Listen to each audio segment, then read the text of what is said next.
다 같이 묵도하심으로 주일 예배를 하늘 앞에 드리겠습니다. 묵도하시겠습니다. 어찌하여 이방 나라들이 분노하며 민족들이 헛된 일을 꾸미는가? 세상의 군왕들이 나서며 관원들이 서로 꾀하여 여호와와 그의 기름 부음 받은 자를 대적하며 우리가 그들이 맨 것을 끊고 그의 결박을 벗어버리자 하는도다. 하늘에 계신 이가 웃으시며 주께서 그들을 비웃으시리로다. 그때의 분을 바라며 진노하사 그들을 놀라게 하여 이르시기를 내가 나의 왕을 내 거룩한 산 시온에 세웠다 하시리로다. 내가 여호와의 명령을 전하노라. 여호와께서 내게 이르시되 너는 내 아들이라. 오늘 내가 너를 낳았도다. 내게 구하라. 내가 이방 나라를 내 유업으로 주리니 내 소유가 땅끝까지 이르리로다. 내가 철장으로 그들을 깨뜨리며 질겨를같이 부수리라 하시도다. 그런즉 군왕들아 너희는 지혜를 얻으며 세상의 재판관들아 너희는 교훈을 받을지어다. 여호와를 경외함으로 섬기고 떨며 즐거워할지어다. 그의 아들에게 입맞추라. 그렇지 아니하면 진노하심으로 너희가 길에서 망하리니 그의 진노가 급하심이라. 여호와께 피하는 모든 사람은 다 복이 있도다. 하느님 아버지, 세상의 고난들과 관원들이 여호와와 그의 기름 부은 자를 대적하고 맨 것을 끊고 결박을 벗어버리자 하는 이 세상을 저희들이 살고 있습니다. 그러나 저희들에게 주께서 지혜를 주시며 주께서 은혜를 베푸셔서 이 땅을 다녀가신 그 여호와를 저희를 알게 하시고 또 경외하게 하심을 감사합니다. 이 시간도 저희들이 눈을 열고 마음을 열어서 하나님의 말씀이 복음의 진리가 우리 마음판에 새겨지는 그런 복된 시간이 되게 해 주옵소서. 우리 주 예수님 이름으로 기도합니다. 아멘. 오늘은 사랑장이라고 하는 고린도전서 13장을 함께 나눌 텐데요. 과연 성경이 말하는 사랑이란 어떤 것인가? 아주 깊이 있게 한번 살펴보도록 하겠습니다. 여러분들 다 사랑해 보셨죠? 대답이 없으신데. 어떻습니까? 사랑을 해보시니까 기대했던 만큼 사랑이 아름답던가요? 아니요. 부부간의 사랑도 있고 자식에 대한 사랑도 있고 또 어떤 사람은 돈을 사랑하는 사람도 있고 자기 이름을 사랑하는 사람들도 있죠. 유행기도 보면 그런 게 있더라고요. 누구나 한 번쯤은 사랑에 울고 누구나 한 번쯤은 사랑에 웃고 그 흔한 사랑 한 번 못 해본 사람, 그 흔한 사랑 너무 많이 한 사람, 이런 노래 들어보셨어요? 그런데 사랑을 많이 한 사람이나 못 해본 사람이나 다들 사랑에 고파합니다. 사랑이 목말라 해요. 그게 인간 세상에서의 사랑의 모입니다. 그렇게 죄인들에게는 만족이 없어요. 전도서에 보면은 은을 사랑하는 자는 은으로 만족하지 못하고 풍요를 사랑하는 자는 소득으로 만족하지 아니하나니 이것도 헛되도다. 그러니까 사람을 사랑하게 되면은 꼭 사람에게 실망을 하게 되고, 그렇죠? 교회를 사랑하면은 교회에 실망하게 되는 거예요. 그래서 전도서는 이렇게 이야기합니다. 인간은 죽는 날이 출생하는 날보다 낫다. 이 말은 우리가 세상을 사는 동안에는 늘 목말라 할 수밖에 없다. 갈증을 느낄 수밖에 없다. 이런 뜻이에요. 전도서에 보면은 너는 청년의 때에 너희 창조주를 기억하라. 곧 공고한 날이 이르기 전에 나는 아무 낙이 없다고 할 해들이 가깝기 전에 너를 지으신 이를 기억하라. 이렇게 끝이 나요. 이게 전도서의 결론이에요. 그러니까 그분의 그 사랑 외에는 다 헛되더라 이 말입니다. 내가 그렇게 쫓아가려고 하고 붙들려고 했던 그 모든 것들이 다 헛되고 헛되더라. 이 아래 새로운 것이 없더라. 동의가 되십니까? 대답이 없는 거 보니까 아직 세상에 사랑할 게 많다는 건 이야기인데 그러나 제가 단언하지만 세상 어떤 우물도 갈증을 풀어줄 수가 없어요. 이건 제 이야기가 아니고 예수님 말씀인데 여러분들 잘 아시는 그 사마리아 여인, 한낮에 땡빛이 내려쬐는 그 한낮에 우물에 물을 떠러온 여인, 여러분 아시죠? 요한복음 4장에 나오는 그 우물가 여인, 사람들이 눈을 피해서 한낮에 우물로 간 그 여인. 그런데 그 우물에 왜 남자가 앉아 있는 거예요? 그리고는 이 물 떠러온 여인에게 작업을 겁니다. 물 좀 달라고. 그러니까 그 여자가 그래요. 그냥 물 달라면 주면 되는데 이 여자도 시비를 건단 말이에요. 당신은 유대인이면서 사마리아인인 나에게 물 달라고 합니까? 원래 그 유대인들은 사마리아인 근처도 안 가거든요. 개라고 한단 말이에요. 지나갈 일 있으면 동네 삥 둘러서 가고 이러는데 그 동네에 들어와서 우물에 와가지고 사마리아 여인한테 말을 건다? 물 좀 달라고 한다? 이거 이상한 거야. 그러니까 그 남자가 뭐라고 하는지 아세요? 물은 네가 주는 게 아니고 내가 네한테 물을 준다는 것을 가르쳐 주려고 내가 네한테 물 달라고 한 거야. 재밌죠? 내가 네한테 물 달라고 한 거는 물은 내가 준다는 걸 가르쳐 주기 위해서 네한테 그런 거야. 그러니까 여자가 이렇게 이야기합니다. 이 우물은 우리 조상 야곱의 우물인데 아니 어떻게 당신은 아무것도 가진 것도 없는데 어떻게 나한테 물을 준단 말이에요. 우물에 물을 떠야 되잖아요. 그죠? 당신이 야곱보다 큰 사람입니까? 그러니까 그 남자가 그래요. 야곱이 준 우물은, 이 물은 포도 갈증만 주지만은 내가 주는 물은 영원히 목마르지 않는 거야. 그게 사랑이야.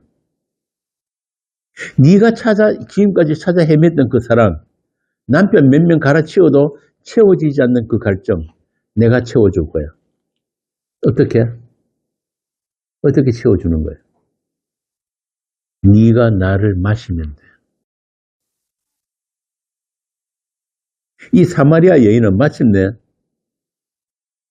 사랑을 찾은 거예요. 그렇게 자꾸 찾아 헤매던 그 사랑, 세상 남자들한테도 찾을 수 없던 그 사랑을 이제 찾았단 말이에요. 영원토록 솟아나는 사랑. 그래서 여자는 이제 물동이 던져놓고 동해로 뛰어갑니다. 그리고 사람들 눈치 안 보고 외치는 거예요. 와서 보라, 이는 그리스도가 아니냐. 이제 그 사마리아 여인은 예수라는 사랑을 만났단 말이에요. 진짜 사랑. 오늘 우리도 이 사랑에 대해서, 이 진짜 사랑에 대해서 함께 나누려고 합니다. 자, 오늘 본문에 보면은 사랑이 뭐라고 합니까? 본문 4절에서 7절부터 한번 보겠습니다. 4절부터 7절까지 한번 읽어보세요. 사랑은 오래 참고 사랑은 온유하며 시기하지 아니하며 사랑은 자랑하지 아니하며 교만하지 아니하며 무례히 행하지 아니하며 자기의 유익을 구하지 아니하며 험내지 아니하며 악한 것을 생각하지 아니하며 불의를 기뻐하지 아니하며 진리와 함께 기뻐하고 모든 것을 참으며 모든 것을 믿으며 모든 것을 바라며 모든 것을 견디느니라. 어떻습니까? 여러분들 이런 사랑 하신 적 있습니까? 정현진 집사님? 아니요.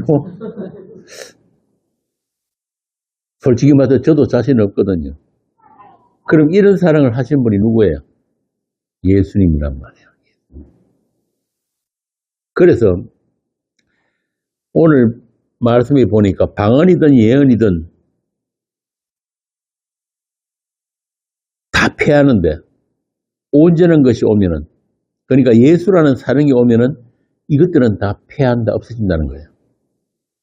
히브리서 말씀처럼 믿음의 주인이시며 온전케 하시는 그 예수로 인해서 임시적이고 제한적인 것들, 부분적인 것들이 패하게 되는 날이 올 텐데 그날에는 우리가 얼굴과 얼굴을 마주 대하고 보는 것처럼 주께서 나를 아신 것 같이 내가 그분을 온전히 알게 된다. 자, 이제 13장 전체의 이 맥락을 우리가 일단 한번 살펴보고 다시 본문으로 돌아가겠습니다. 13장, 고린도서 13장 봅시다.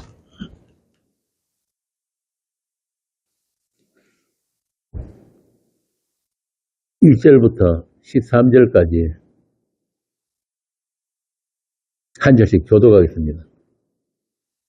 내가 사람의 방언과 천사의 말을 할지라도 사랑이 없으면 소리나는 구리와 울리는 꽹과리가 되고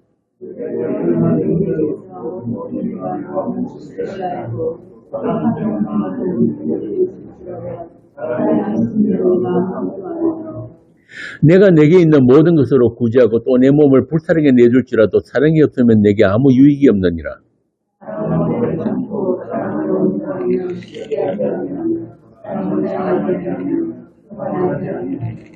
무례히 행하지 아니하며 자기의 유익을 구하지 아니하며 성내지 아니하며 악한 것을 생각하지 아니하며 불의를 기뻐하지 아니하며 모든 것을 참으며 모든 것을 믿으며 모든 것을 바라며 모든 것을 견디느니라.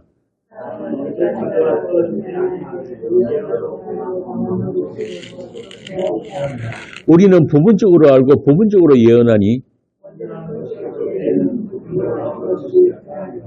내가 어렸을 때는 말하는 것이 어린아이와 같고 깨닫는 것이 어린아이와 같고 생각하는 것이 어린아이와 같다가 장성한 사람이 되어서는 어린아이의 일을 버렸노라.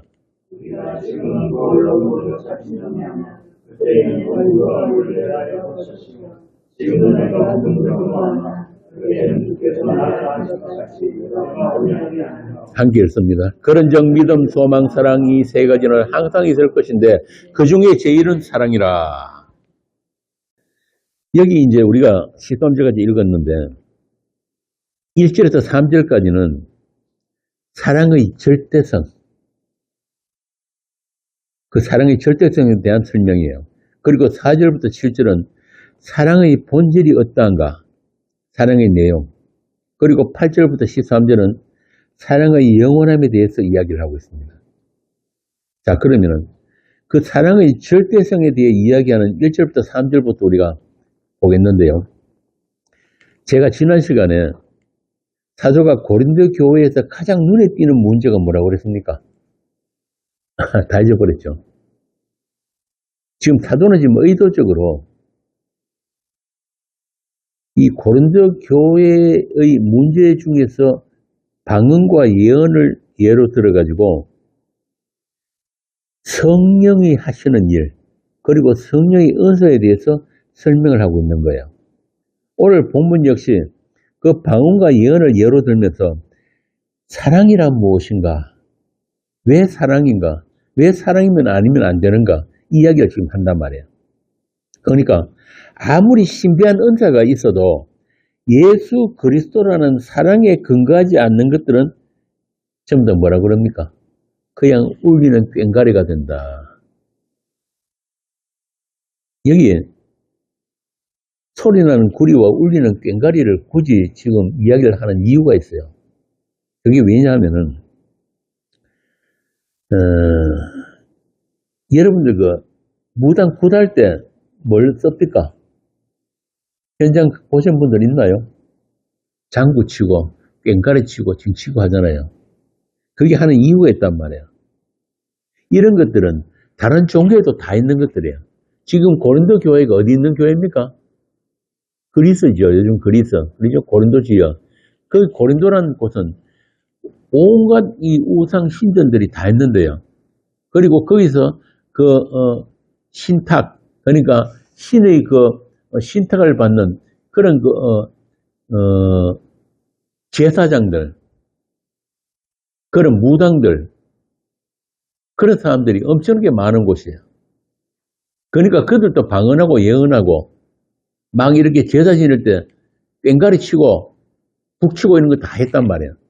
그래서 지금 그 이야기를 하는 거란 말이에요. 그래서 그런 거 꽹과리, 징, 북, 장구 이런 걸 막 반복해서 치게 되면은 사람을 흥분시키고 환각까지 일으키는 작용을 하는 거예요. 그래서 무당들이 그런 걸 사용한단 말이에요. 그래서 이 예수 그리스도라는 그 사랑을 모르게 되면은 아무리 방언하고 예언을 해도 그냥 종교 가운데 하나, 어떤 그런 신비한 현상을 일으키는 그런 종교 가운데 하나일 뿐이다. 하나님과 아무 상관없다는 이 말입니다. 고린도 교회 너희들이.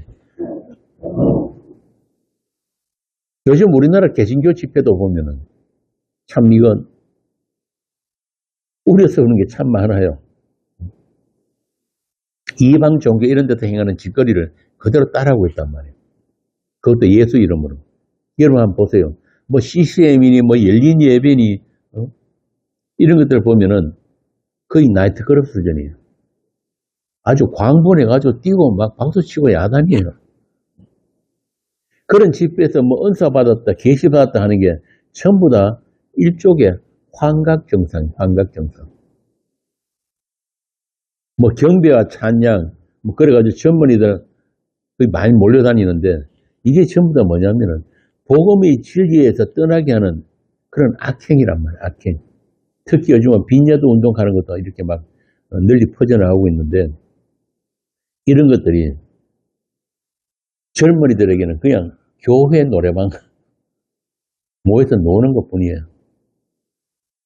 대형 교회들 보면은 찬양 사역이니 뭐 심지어는 무슨 성령 댄서니 이런 것도 가르치는데 온갖 이름을 갖다 붙여도 그것들은 전부 다 뭐냐? 성령을 소멸케 하는 악한 영들의 역사의 다름 아니다.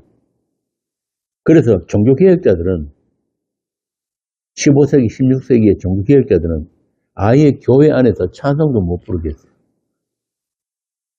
십자가도 다 치워버렸어요. 십자가 자체가 우상된다고. 찬송을 왜 못 부르느냐? 교인들의 감성을 부추겨가지고 복음의 진리에서 멀어질까? 하여튼 오늘 본문 2절에 보면은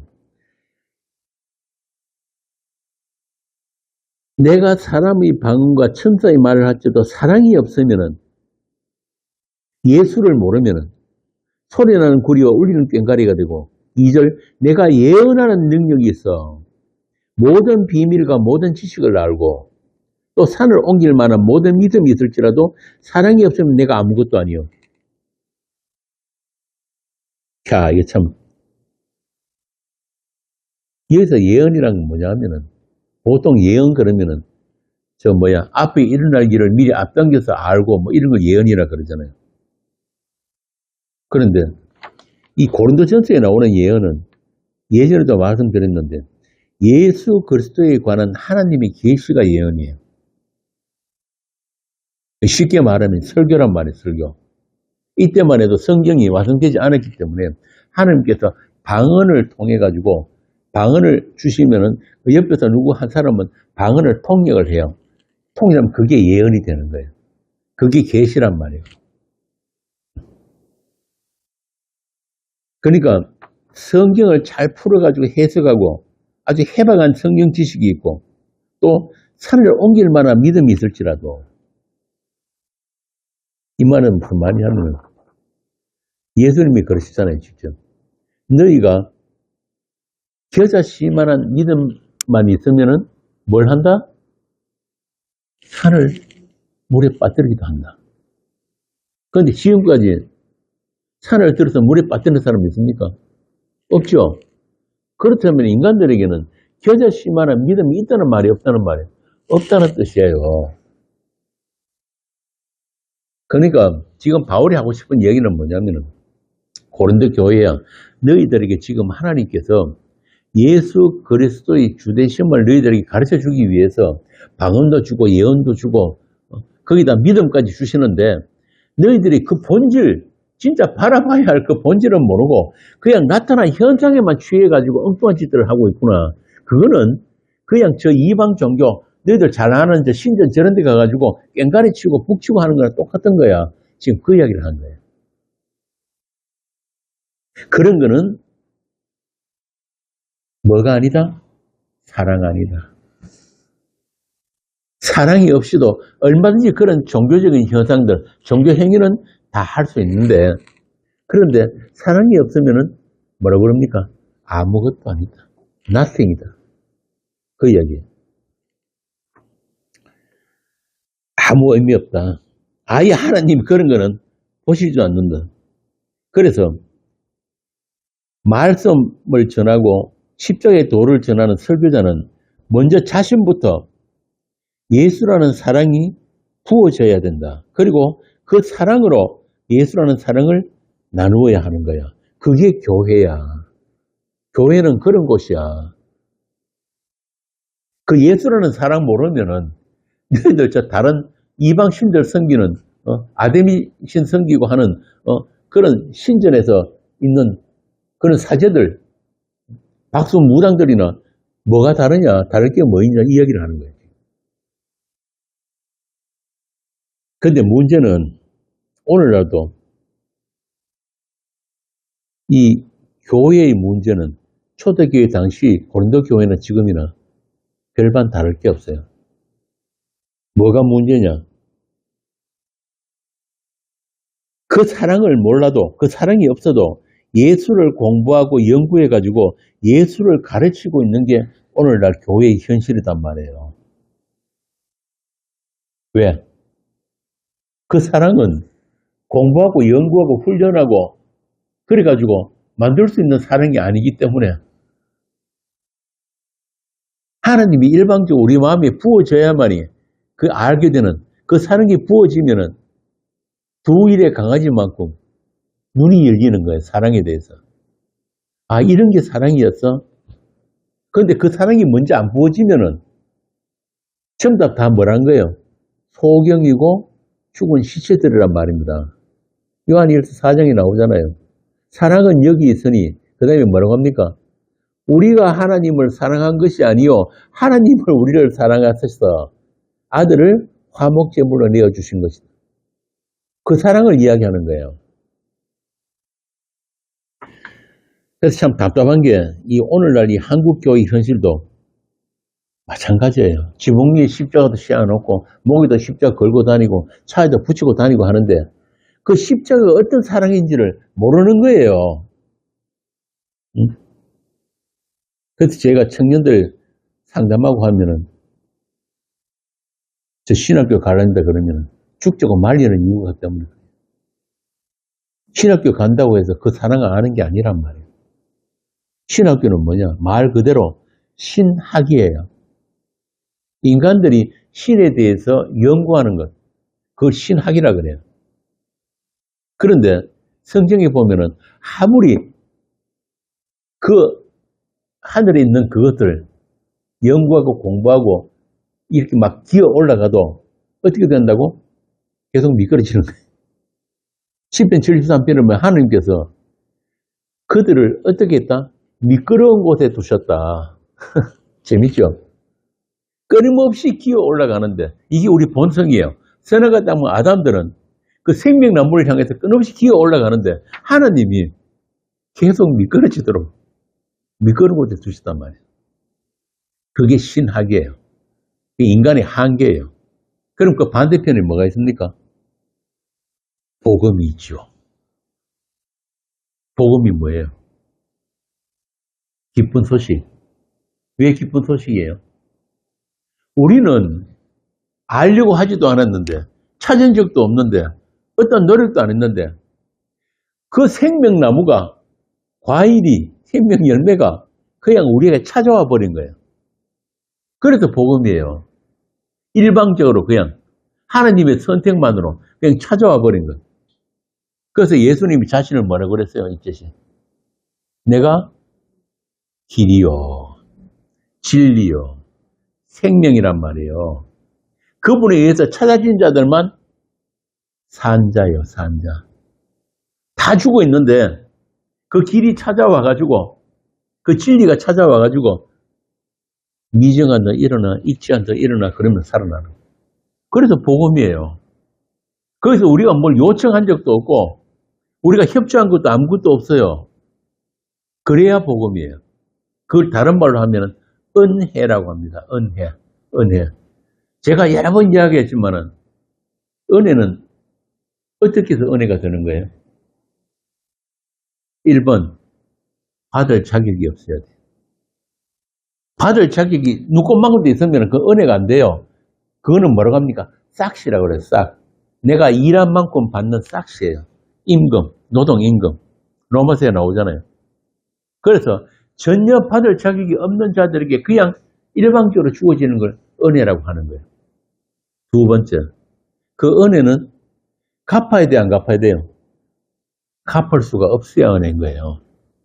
갚아버리면 은혜가 안 된단 말입니다. 그런데 한국 교회는 뭐라고 합니까?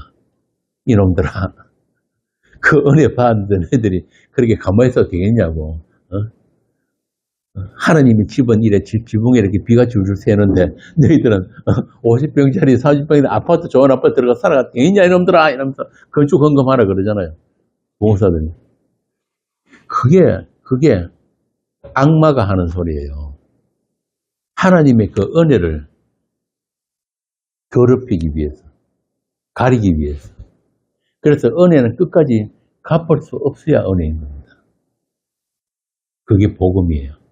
복음. 그런데도 오늘날 대부분의 신학교가 그 복음의 진리에 대해서 몰라요.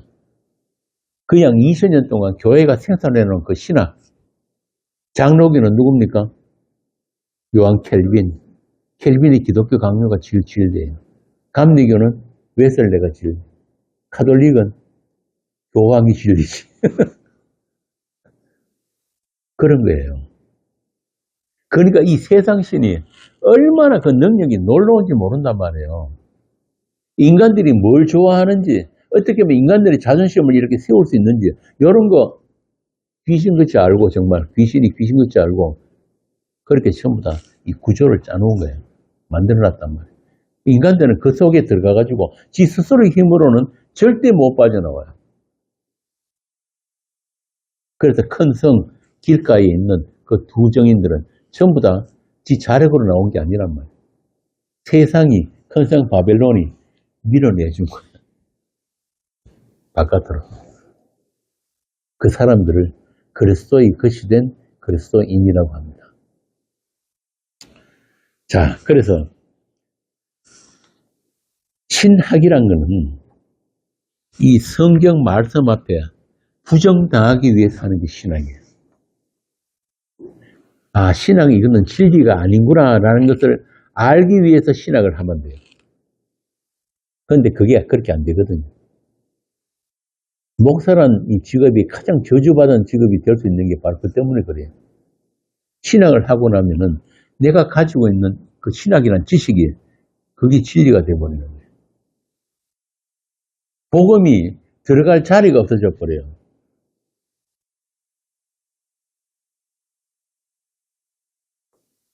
제가 이런 이야기를 하니까 전에 어떤 목사가 저한테 그런 얘기를 하더라고요. 강정호는 신학 언제 했어요? 이러더라고요.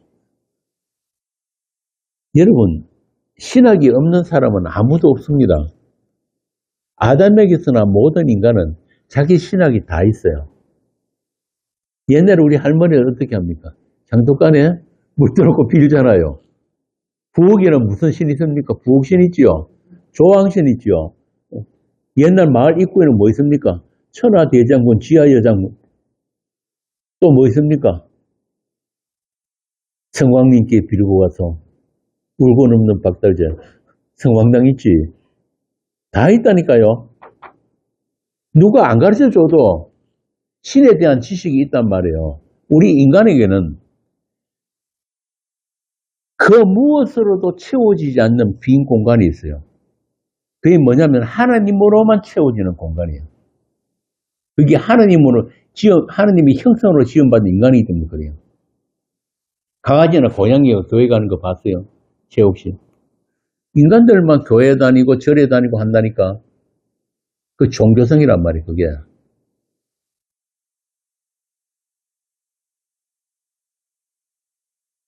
그런 종교성들이, 인간에 있는 그 종교성이 신학이라는 이름으로 포장이 돼가지고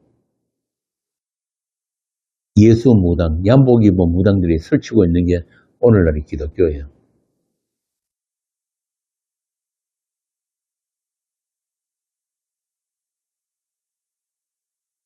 자, 하여튼 다시 본문 봅시다. 3절에 보면은 참 진짜 오늘날 이 세상 교회 기독교를 보면은 한편으로 화도 나고 한편으로 참 불쌍하기도 하고, 아니 평생을 그렇게 교회를 다녔는데 교회가 뭔지를 몰라요.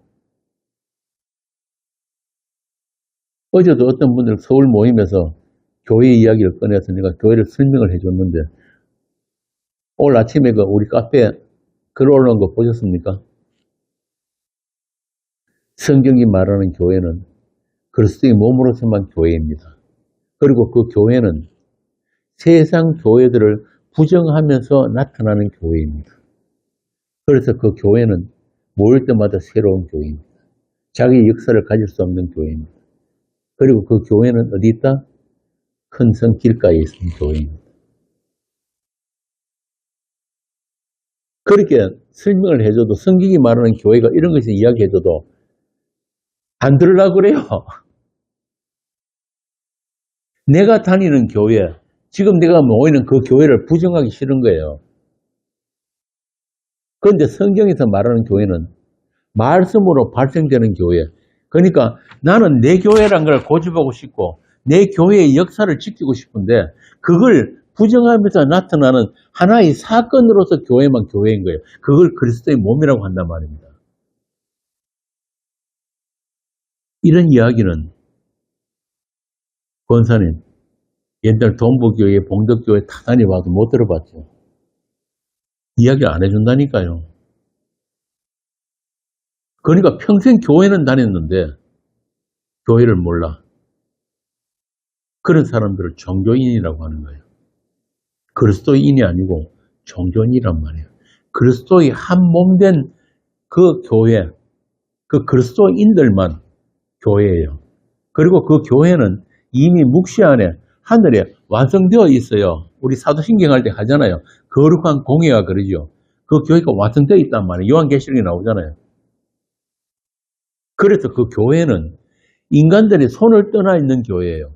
인간이 세울 수도 없고 인간이 없앨 수도 없는 교회예요. 그리스도의 몸이기 때문에. 그리고 그 교회는 한 번도 타락한 적이 없어요.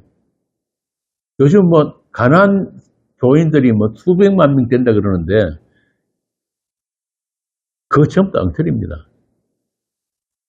교회는 예수님이 다녀간 그 이후로 한 번도 이 땅에 교회가 세워지고 난 이후로 타락한 적이 없는 교회예요. 뭐 교회를 개혁한다? 건강한 교회 합시다. 좋은 교회 합시다. 그 전부 다 가짜예요. 왜? 교회의 머리가 누굽니까? 예수님, 예수 그리스도예요. 예수 그리스도가 머리신 그 몸된 교회가 어떻게 타락을 합니까? 그 교회를 우리가 어떻게 개혁을 하냐고. 그래서 종교개혁자들이, 우리가 자꾸 오해를 하는 게 15세기, 16세기 종교개혁자들이 좋은 교회 하려고 종교개혁한 건 절대 아닙니다. 그들이 뭐라고 그랬습니까? 어디로 돌아가자? 성경으로 돌아가자. 솔라 피데, 오직 믿음, 오직 은혜, 오직 하나님의 영광이라 그것만 떠들었다니까요. 교회 하려고 한 거 아니에요. 근데 자꾸 사람들이 착각을 해가지고 그때는 뭐 수직적인 계약, 지금은 수평적 계약하죠. 무슨 수평적인 계약이 있어요. 수평적 계약이. 왜 수평적 계약하자고 하는 거 압니까? 교회에 계급 없애자고. 계급 투쟁하겠다는 거예요. 목사 밑에 장로 있고 장로 밑에 집사 있고 워낙 교회가 개판이 되어놓으니까 요새 누가 뭐 그런 이야기 하던데 나라 시끄럽잖아요. 그러니까 재판이 개판이다 그러던데 그게 문제가 아니고 이 참 교회가 구판이 되어버려. 구판. 무당 구판 되어버렸단 말이에요. 내가 전번에 설 연휴 때 시간이 좀 있어가지고 우리나라 대형 교회들 설교를 다 들어봤어요. 서울의 대형 교회, 또 우리 바로 옆에 있는 그 큰 교회 있잖아요. 그 교회 그 설교도 들어봤는데 5분을 못 듣겠더라고요. 와, 막 속에서 올라 그러는데 하나님은 오죽하시겠어요. 계시록에 보면 뭐라고 그럽니까? 내가 토하여 내치리라 그러잖아요.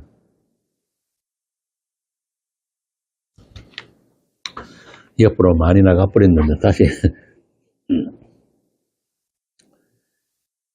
그래서 3절에 보면은, 내가 내게 있는 모든 것으로 구제하고 또 내 몸을 불사르게 내어줄지라도 뭐가 없으면? 사랑이 없으면은, 예수 사랑 모르면은, 십자가 사랑 모르면은 내게 아무 유익이 없는 기라. 교회서를 공부해 보면은 정말 훌륭한 본받을 만한 성인들이 많이 나옵니다. 토마스 아켄피스의 책에도 그런 게 있잖아요. 그리스도를 본받아. 그런데 본받을 수 있습니까, 우리가? 내게 있는 어떤 모든 것을 가지고 어려운 이웃을 돕는다. 이런 일은 굳이 예수 몰라도 할 수 있는 거예요. 그런 좋은 일 하는 사람들 저는 많이 봤어요.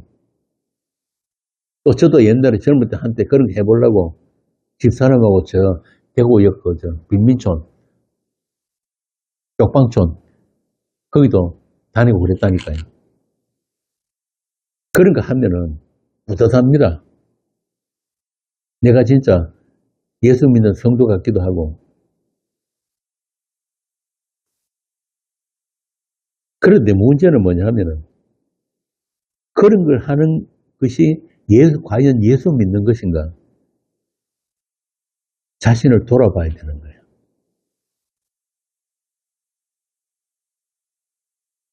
지금 성경에서 말하는, 여기 지금 고린도전서에서 말하는 구제란 뭐냐 하면은 예수를 나누는 거예요. 예수라는 생명을 나누고 그 복음을 나누어주는 것을 구제라고 한단 말입니다. 찬상수훈에도 나오잖아요. 너는 구제할 때에 오른손이 하는 것을 왼손이 모르게 하여 내 구제함을 은밀히 하라. 은밀한 중에 보시는 너의 아버지께서 갚으시리라.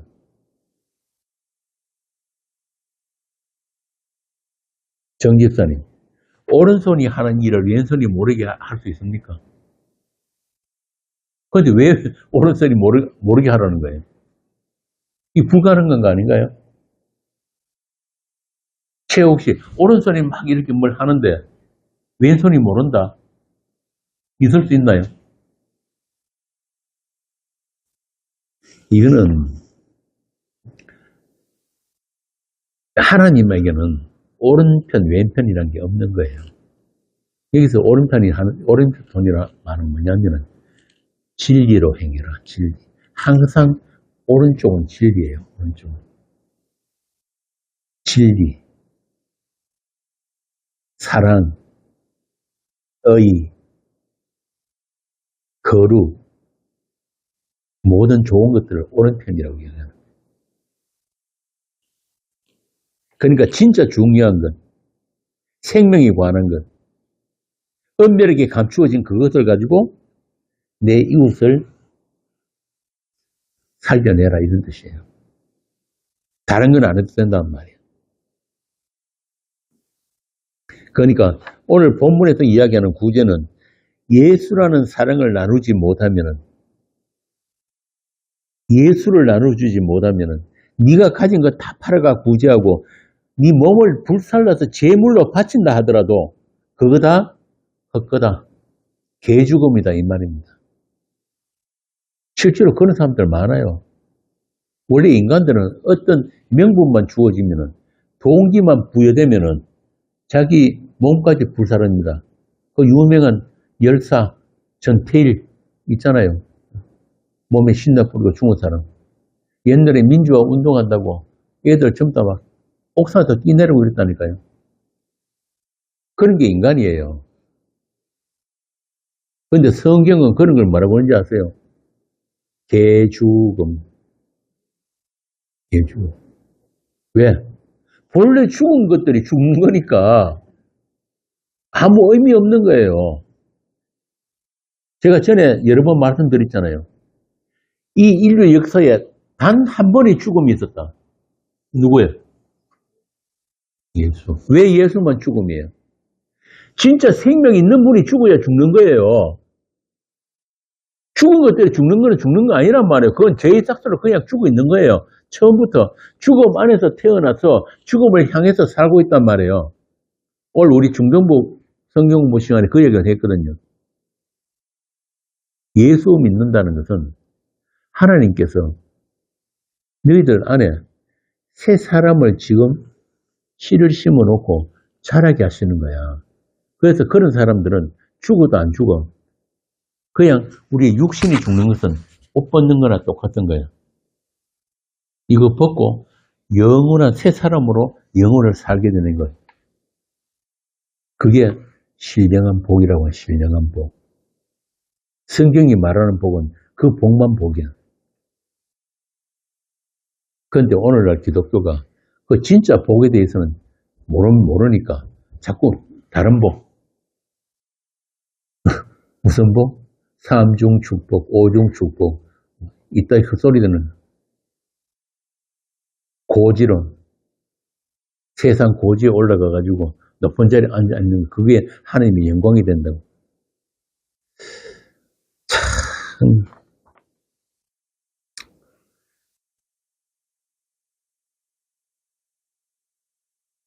그래서 이 사랑이 없으면, 이 사랑을 모르면 다른 것을 가지고 사랑인 척 하는 거예요. 사랑을 대체해버린단 말이에요. 예수로부터 나온 게 아니면 사랑 아님. 우리가 12장부터 그 성령의 은사, 그 하나님의 은사에 대해서 이 사도 바울이 계속 이야기를 하고 있는데, 여기서 13장에 오면은 가장 큰 은사가 사랑이라고 하잖아요. 그런데 이 사랑이란 말 자체가 은사로서 사랑이라고 하는 말은, 은사는 뭐예요? 다른 말로 하면은 선물이죠, 선물. 그러니까 사랑이란 거는 본래 우리한테 없던 건데 하나님이 그냥 선물로 주셔야만이 사랑에 대해서 알 수 있다 이 뜻이에요. 그래서 하나님의 뜻은 뭐냐면은 하나님이 주신 그 선물, 이 세상에는 우리 안에 있는 것들은 선한 게 아무것도 없으니까, 가치 있는 게 아무것도 없으니까 하나님이 담아주시는 그것들만 오롯이 남기는 게 하나님의 뜻이에요. 고린도서 4장에 보면은 우리를 뭐라고 표현을 해놨습니까? 4장 4절을 보면은 우리가 이 보배를 질그릇에 가졌다. 질그릇은 흙으로 만든 그릇이단 말이에요. 그러니까 우리는 흙으로 된 이 그릇일 뿐인데 이 안에 뭐가 담기는가에 따라 가지고 우리의 영혼이 결정되는 거예요. 본래 우리 인간은 그냥 죽은 흙이에요. 흙. 영이 없단 말이에요. 영이 없습니다. 그냥 육일 뿐이에요. 여기에 어떤 영이 담기는 데 따라 가지고 그 존재가 결정이 되는 거예요. 성령이 담기면은 하나님의 사람이 되는 거고, 세상 영이 담기면은 그냥 그 세상 신과 함께 같이 결합돼 가지고 영혼의 심판에 들어가는 거예요. 우리는 그런 그릇일 뿐이에요. 그래서 고린도서 2장에 보면 나오잖아요. 우리가 세상의 영을 받지 아니하고 하나님의 영을 받았다. 하나님의 영을 받은, 성령을 받은 목적이 뭐예요? 하나님이 은혜로 주신 것들을 알게 하려 함이라.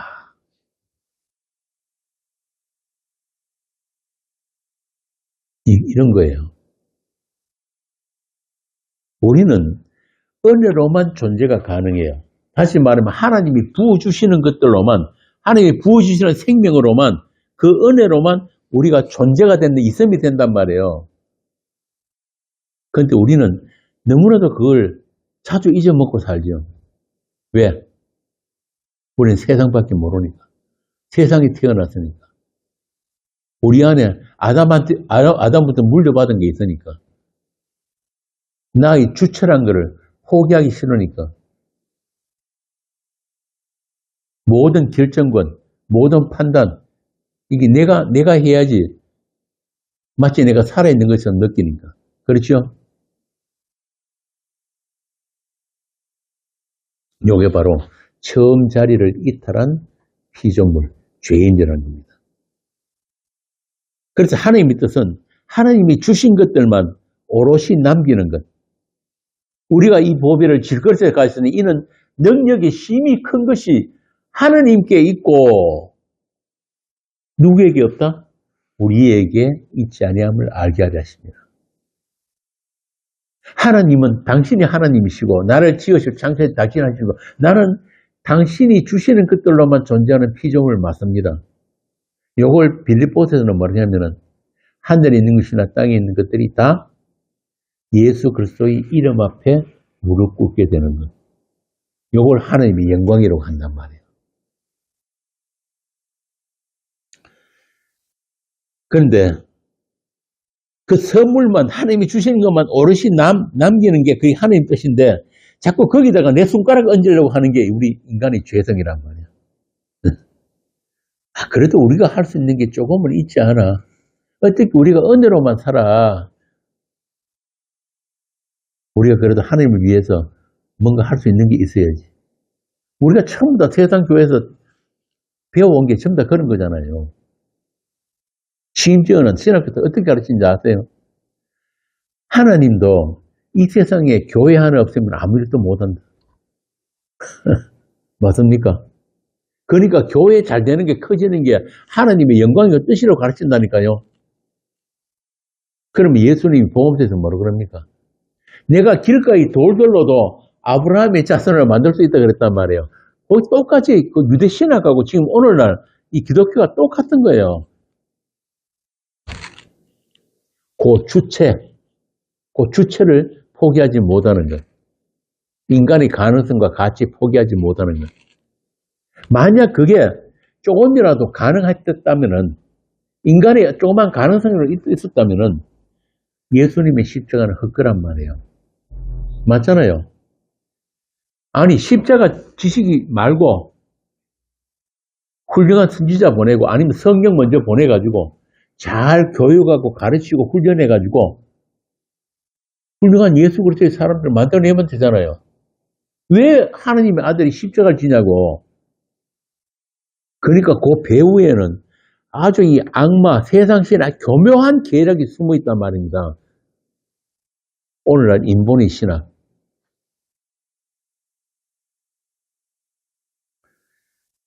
그래서 진짜 사랑이 주어지면은, 하나님의 사랑이 우리에게 부어지면은 제일 먼저 나타나는 현상이 뭐냐면은 화로다. 나는 정말 아무것도 아니었구나. 나는 틱거리고 먼지일 뿐인데. 거기서부터 다시 말하면 없음으로 되돌리는 데서부터 하나님의 새 창조가 일어나게 되는 거예요. 창조는 본래 요만한 것도 하나 있으면 창조가 아니에요. 조그마한 것들로 있으면 그게 좀 더 나은 것이 되고 좀 더 개선된 것이 되면 그거는 창조 아니에요. 창조는 완전한 없음에서부터 창조가 일어난단 말입니다. 그래서 하나님이 우리에게 은사를 주시면은, 선물을 주시게 되면은 이 질그릇이 금그릇이 되고, 더 귀한 그릇이 되는 게 아니고, 이 그릇은 없음으로 산산이 부서져 버리는 거예요. 하나님 주신 것, 담아주신 그것만 남게 되는 거예요. 그렇게 된단 말입니다. 그런데 오늘날 기독교는 자꾸 하나님이 주시는 것 가지고 내가 좀 더 가치 있는 인간이 되는 것, 좀 더 능력 있는 인간이 되는 것, 이렇게 가르치고 있는 거예요. 정반대로 갑니다. 정반대로.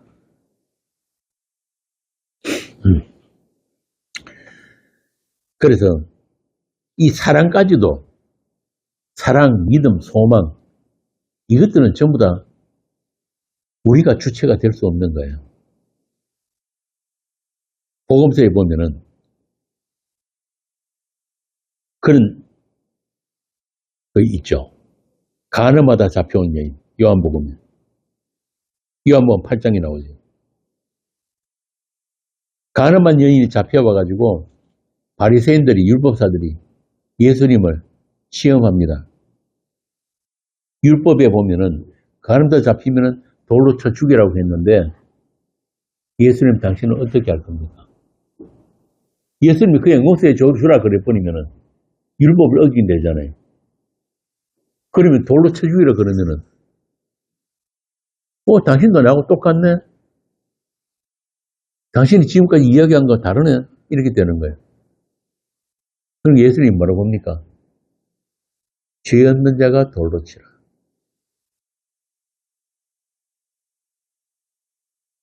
여기서 전부 다 사람들이 아무 소리 못하고 돌아갔단 말이에요. 그러니까 그들이 떠나고 난 뒤에 예수님이 그 잡혀온 여자에게 묻습니다. 너를 고발한 그들이 어디 있느냐? 너를 정죄한 자가 없느냐? 여자가 뭐라고 합니까? 딱 한마디 했어요. 없나이다. 없나이다. 이게 굉장히 중요한 이야기거든요.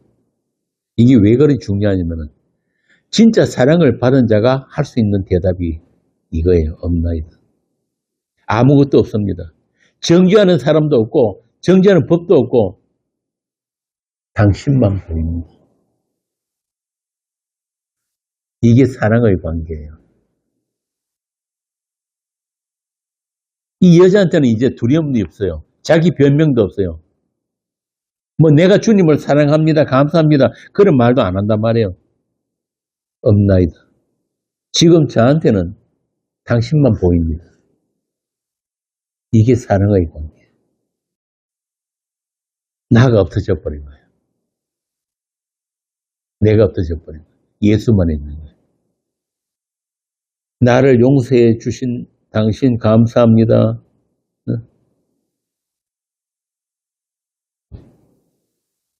내가 주님을 섬기겠습니다. 이런 건 전부 다 내가 있기 때문에 할 수 있는 말이에요. 나로부터 시작해서 용서받은 나가 있고 또 용서해준 예수가 있잖아요. 그런데 이 여인에게는 그런 게 없단 말이에요. 정죄하는 법도 없고 사람도 아무것도 없고 뭐만 남았어요? 예수만 남았어요. 그 사랑만 남았단 말이에요. 하나님이 주신 그 선물만 남은 상태. 이게 가장 큰 선물이다. 은사다. 오늘 이 13장에서 하는 사랑이 가장 큰 은사는 말이 그런 뜻이에요. 이 같은 이야기가 누가복음에도 나와요.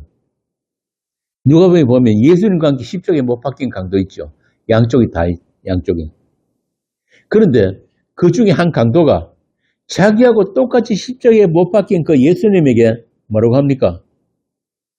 당신이 나라에 임하실 때 나를 기억해 주세요. 이 강도에게는 이제 더 이상 자기 나라 없는 거예요. 이 강도의 눈에는 예수님의 그 나라만 전부인 거예요. 내가 살아온 그 내 인생, 또 지금 내가 못 박혀 죽는 이 나의 죽음, 이 십자가라는 현재 이 두려움, 이거 없어요, 지금. 이 강도에게는 예수만 보이는 거예요. 예수님과 그 예수님의 나라, 당신과 나와의 그 관계, 이것만 남았단 말이에요. 이게 사랑의 결정이에요. 당신이 없으면 나는 아무것도 아닙니다. 나의 죽음도 아무것도 아니에요. 당신, 예수, 그리고 당신이 그 사랑만 전부입니다.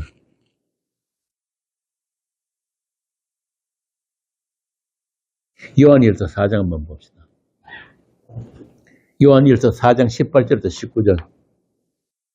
사랑 안에 두려움이 없고 온전한 사랑이 두려움을 내쫓나니 두려움에는 형벌이 있으며 두려워하는 자는 사랑 안에서 온전히 이루지 못하였느니라. 우리가 사랑하면 그가 먼저 우리를 사랑하셨습니다. 분명하죠. 한 군데 더 봅시다. 로마서 5장 5절. 그 사랑이 부어지면은 어떤 현상이 나타나는가? 소망이 우리를 부끄럽게 하지 아니하면 우리에게 주신 성령으로 말미암아 하나님의 사랑이 우리 마음에 부은 바 되니 이 사랑이 부어지면은 우리 안에 소망이 생기게 되는 소망. 그래서 로마서 8장에 보면은 우리 구원이 뭐라고 합니까? 소망이 구원이라고 해요. 소망. 우리가 이 소망으로 구원을 얻었다. 이 소망을 가진 그 상태가 그 자체가 구원이란 말이에요. 이 세상에는 없는 소망이에요. 보이지 않는 그 소망. 방금 십자가 강도가 예수님한테 구했던 게 바로 소망이에요. 소망. 그러니까 하나님의 사랑이 부어져서 그 사랑의 능력으로 사랑이 나누어진다. 오늘 본문 4절부터 나오는 그 사랑의 현상들 쭉 나오지요. 사랑의 내용들. 그런 것들은 우리가 억지로 흉내 낸다고 해서 주어지는 게 아니에요. 또 흉내 낼 수도 없어요. 여러분들에게 하나님의 사랑이 선물로 주어지게 되면 자연스럽게 이런 사랑이 발산되게 됩니다. 사랑으로 사랑을 하는 거예요. 로마서에 보면 믿음으로 믿음이 이르게 된다고 하죠. 전부 다 그러니까 믿음이든 사랑이든 소망이든 그분께서 우리에게 주시면은 자연스럽게 나누어지게 되는 거예요. 자, 그러면 4절부터 그 사랑이 어떤 영역인지 한 절씩 한번 보겠습니다. 4절. 사랑은 오래 참고 사랑은 온유하며 시기하지 아니하며 사랑은 자랑하지 아니하며 교만하지 아니하며. 사랑은 오래 참고. 오래 참음이 뭐예요? 정 집사님. 희야, 유리 막 애미고 그러면 아이고 저놈 저렇게 때려 죽이고 싶은데 내 새끼인데 어쩔 수 없이 이빨 콕 다물어 참는 거예요. 그게 오래 참음이에요. 여기서 오래 참음이라는 건 뭐냐면 인간관계에서의 갈등, 또 세상에서의 발생되는 충돌, 세상으로부터 분리되는 그런 고난, 그런 어려움들을 견디게 되는 거예요. 견디게 되는 거예요. 어떻게 견디는 거예요? 서로 사이 좋은 사람들끼리는 뭐 오래 참으면 이런 게 필요 없죠.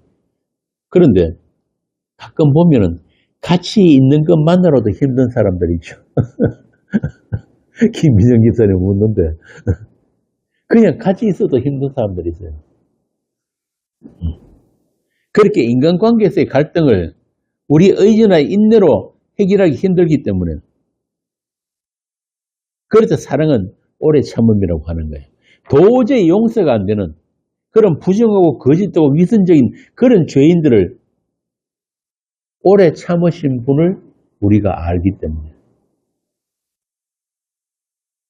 여러분들 한번 보세요. 내가 나 자신을 봐도 용서가 안 되는데 이런 우리를, 이런 부정하고 거짓되고 교만하고 이런 우리를 끝까지 지금까지 참아내신 분이 있잖아요.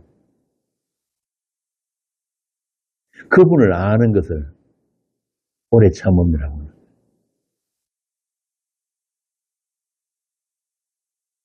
그분을 알 때 우리는 비로소 왜 오래 참음이 사랑인지를 조금 알게 된다 이 말입니다.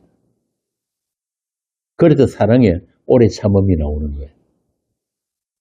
그래서 나는 누구를 용서하고 오래 참아주고 할 수 있는 자가 못 되지만은 그분의 오래 참으심으로 인해서 할 말 없는 죄인으로 사람들과의 세상과의 그 관계를 우리가 견뎌낼 수 있다. 한번 생각해 보세요. 우리 주님께서 그렇게 끝까지 참아주시지 않았다면 여러분들이 이 자리에 지금 있을 수 있겠습니까?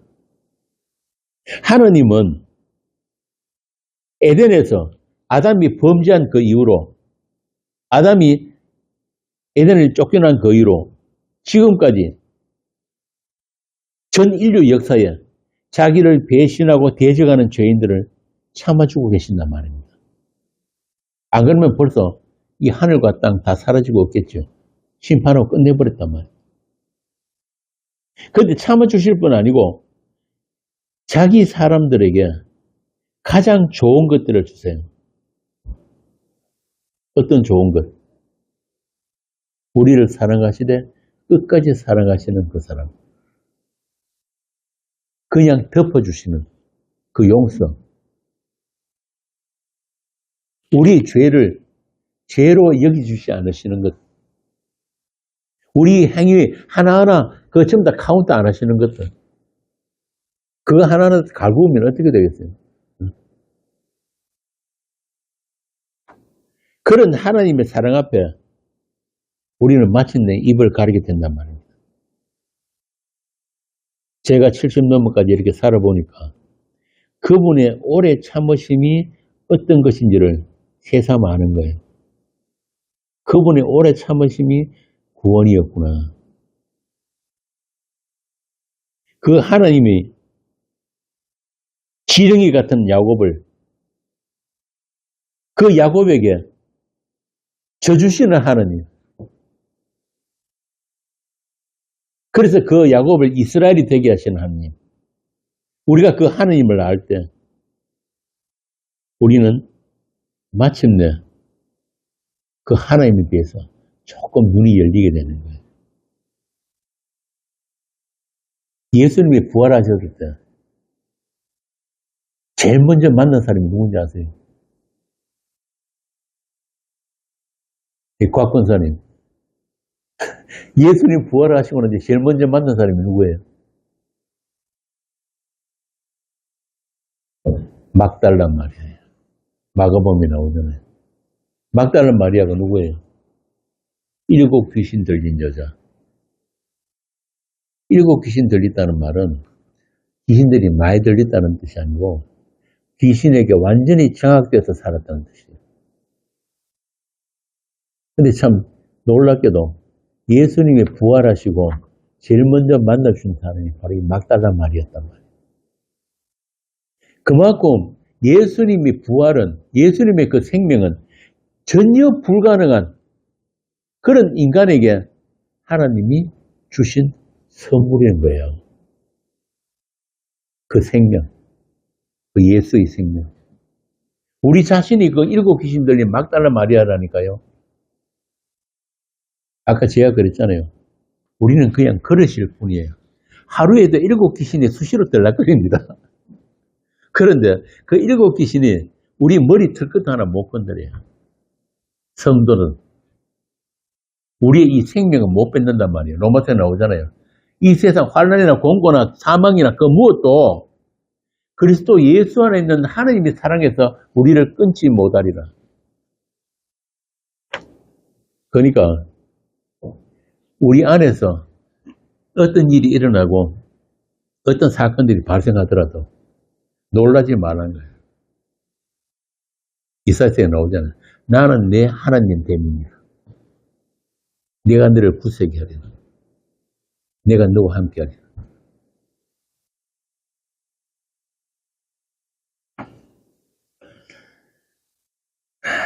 도저히 불가능한 죄인에게 그 사랑이 나타나는 거예요.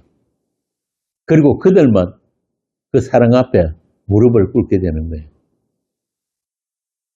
이렇게 도저히 불가능한 이 죄인에게 어떻게 하나님이 이런 사랑을 부어주셨습니까? 그 무릎 꿇음, 그 상태가 구원이에요.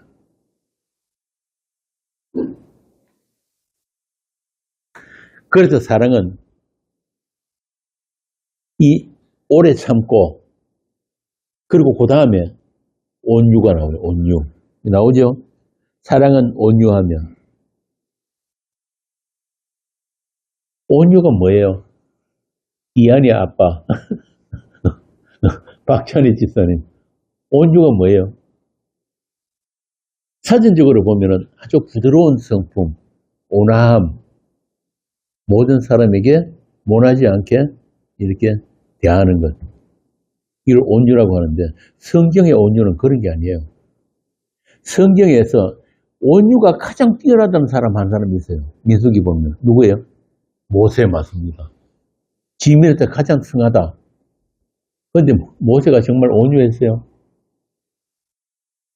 하루아침에 같은 동족으로 3,000명을 도륙해버린 사람이에요. 우상 숭배한다고. 산에 올라갔다 계명받아가 내려와 보니까 송아지 섬기고 안 났잖아요. 레위인들 시켜가지고 칼 들고 다 죽이라고 그래. 그게 무슨 온유예요? 성질 난다고 바석 막 다다다 두들기다가 약속의 땅에 못 들어갔잖아요. 그런데 온유가 가장 온유하다 그런단 말이에요. 그러면 성경이 말하는 온유는 어떤 온유예요? 모세가 온유하다고 하는 것은 하나님의 말씀의 다스림을 받는 상태예요.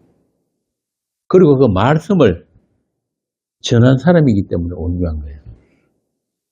계명을 받아서 이스라엘에게 전했단 말이에요. 그런 걸 온유라고 하는 거예요. 거짓과 악독과 분쟁으로 얼룩진 인류 역사를 오래 참고 지켜보시는 하나님의 그 온유하심, 그렇게 모든 인간이 불순종과 폐역을 오직 긍휼로 가려워 주시고, 그 긍휼 안에서 우리로 하여금 그 하나님의 긍휼을 알게 하시고, 또 그 주님의 오래 참으심 속에서 나의 이 아담에서 받은 이 옛사람이, 나의 자아가 틀려나가는 상태. 그러니까 우리 이 위선의 몸이 한 커플 한 커플씩 이렇게 벗겨지는 그 상태, 그걸 성경이 온유라고 하는 거예요. 그저 덮어주시는 그것, 그리고 그렇게 오래 참으심, 그 하나님의 그 온유하심, 우리를 끝까지 불쌍히 여겨주신 그걸 아는 것, 그 다스림을, 그 긍휼을 받고 있는 상태, 그게 우리의 온유예요. 로마서 11장 봅시다.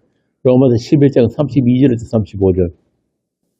하나님이 모든 사람을 순종하지 아니하는 가운데 가두어 두심은 모든 사람에게 긍휼을 베풀려 하심이로다. 또다 하나님의 지혜와 지식에 풍성하기요 그의 판단은 헤아리지 못할 것이며 그의 길은 찾지 못할 것이로다. 누가 주의 마음을 알았느냐? 누가 그의 모사가 되었느냐? 누가 주께 먼저 들려서 바꾸심을 받겠느냐? 이런 하나님의 다스림을 받는 상태, 이런 다스림을 받은 대표적인 사람이 사도 바울이지요. 그 사도 바울이 마지막에 로마의 감옥에서 죽음을 기다리면서 썼는 편지가 목회서신 디모데전서 1장 15절 봅시다. 그가 마침내 어떤 고백을 할 수 있었는지 보자고. 디모데전서 1장 15절에서 16절.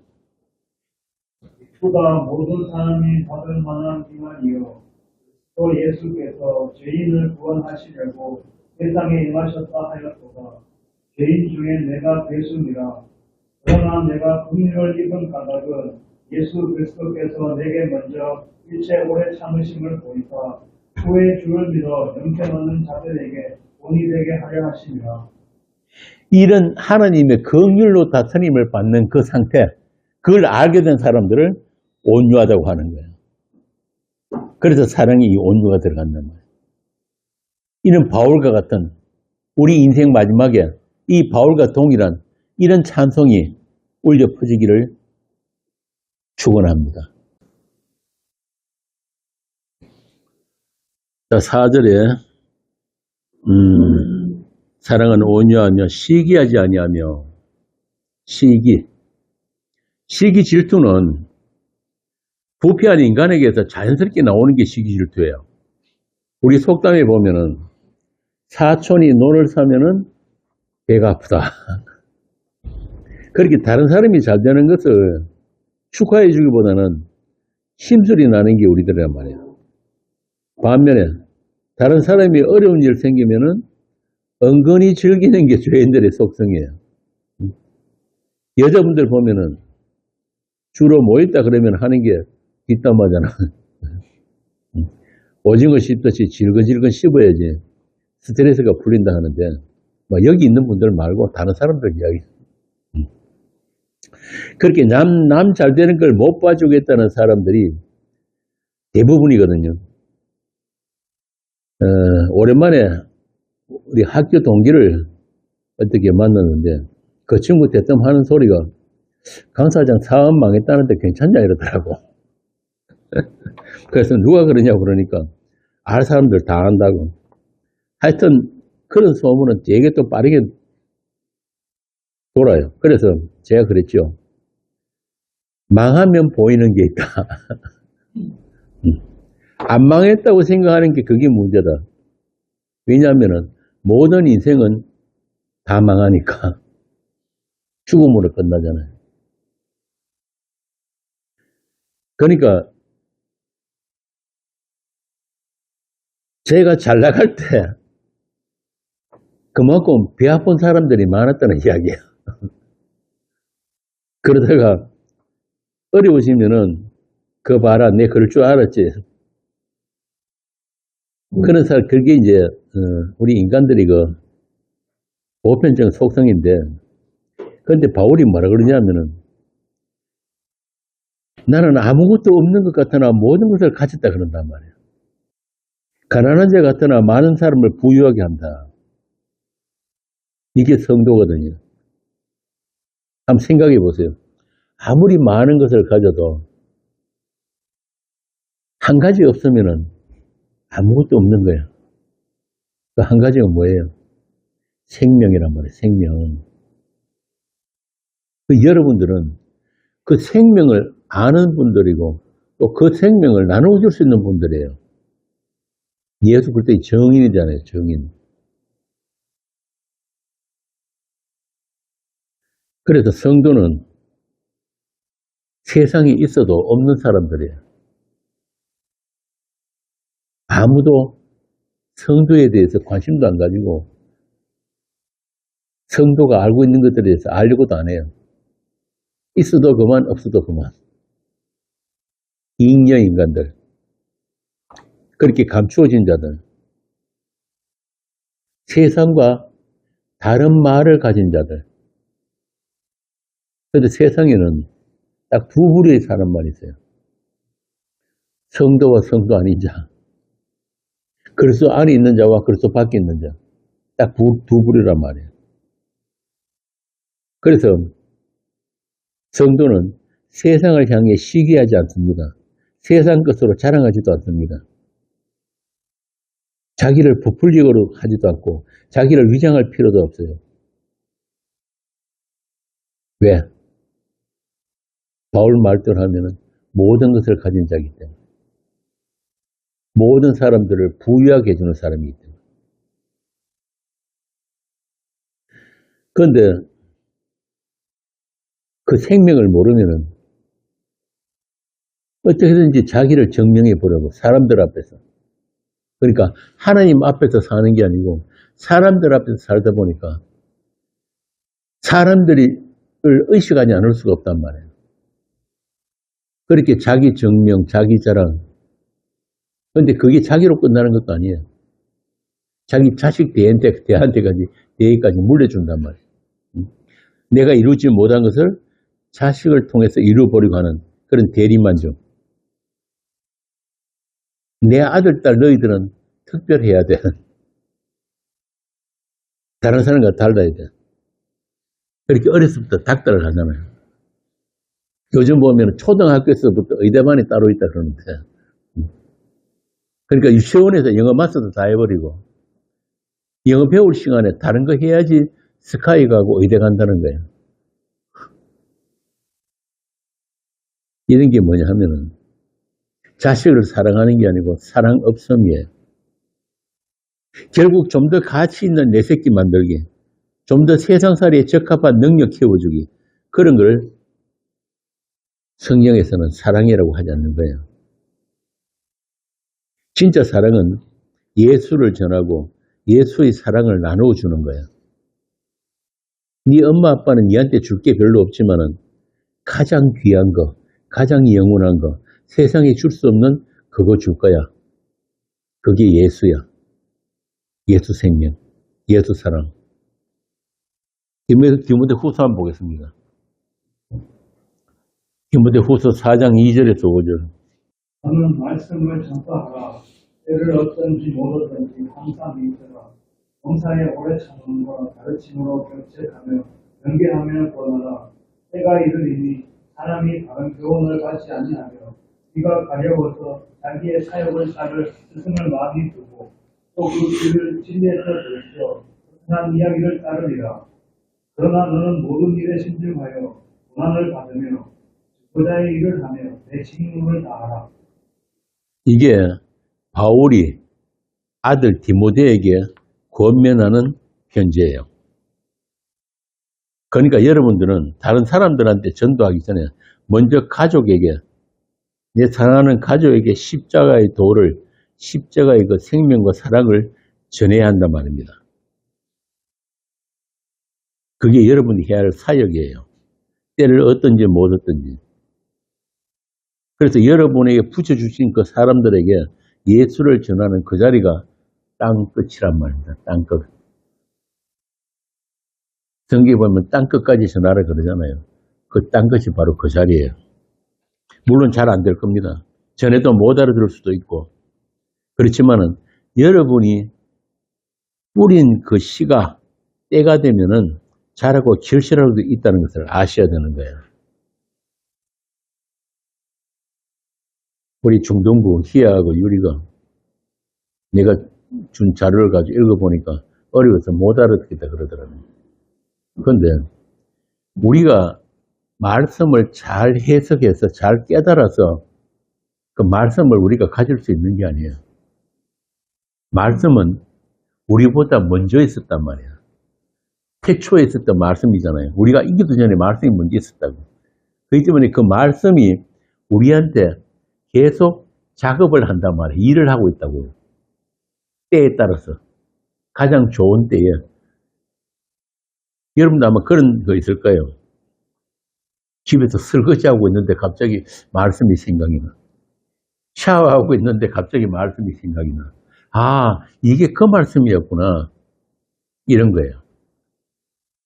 그래서 말씀이 그렇게 일하고 있기 때문에 그 말씀에 의해서 다스림을 받는 자들, 그 말씀이 우리 안에서 그야말로 양날선 칼처럼 때로는 해체 작업까지도 하면서 그렇게 우리를 지금도 양육하고 자라도록 어디까지? 그리스도의 장성한 분량에까지. 그래서 다른 거 자랑하지 말고, 오늘 여기도 자랑이 나오는데 자랑하지 말고 예수 그리스도의 십자가만 자랑하는 사람들이 성도란 말입니다. 세상으로부터 불려져 나온 성도, 구별된 성도. 그런 여러분들에게는 교만이라는 단어 자체가 해당이 안 돼요. 남들보다 잘난 거, 더 똑똑한 거, 더 많이 가진 거, 그런 것들이 결코 예수를 아는 일에, 그 사랑을 아는 일에 도움이 되지 않는다는 것을 평생토록 배워왔기 때문에 남들에게 인정받고 남들의 평가에 연연하지 않고 남들보다 더 높은 자리에 앉으려고 하지 않고 자기를 숨기고 낮추고 더 낮은 자리에서 주님과 사귐을 누리게 되는 성도. 여러분들이 주님을 만나는 자는 언제냐 하면은 모든 것들이 다 내 계획대로 잘 풀어지고 내가 원하는 것 더 많이 가지고 더 높은 자리에 앉고 사람들한테 좋은 소리 듣고 그런 게 아니에요. 정말 나 혼자 남은 것 같은, 세상에 나 혼자 외톨이 된 것 같은, 정말 더 이상 붙들 게 없는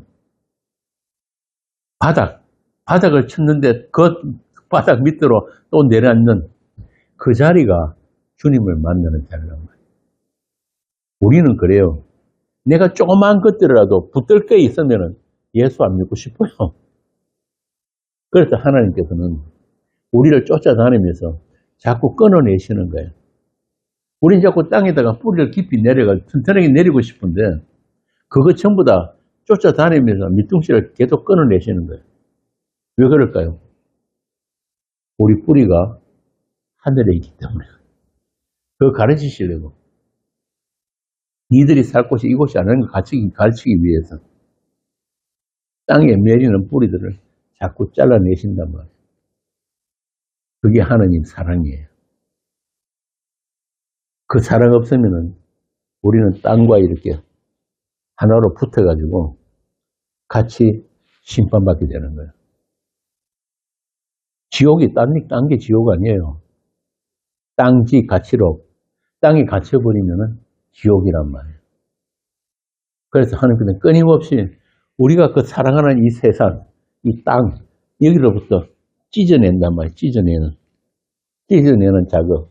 그 이렇게 찢김을 당할 때 잠시 뭐가 보입니까? 위에 게 보이는 거예요. 위에 게. 감에 놔두면 안 보여요. 그래서 사도들이 성경에 그러잖아요. 환난은 인내를, 인내는 연단을, 연단은 소망을 이루는 줄 압니다. 그런 것들을 통해서 우리 눈이 땅에서부터 위로 떠진단 말입니다.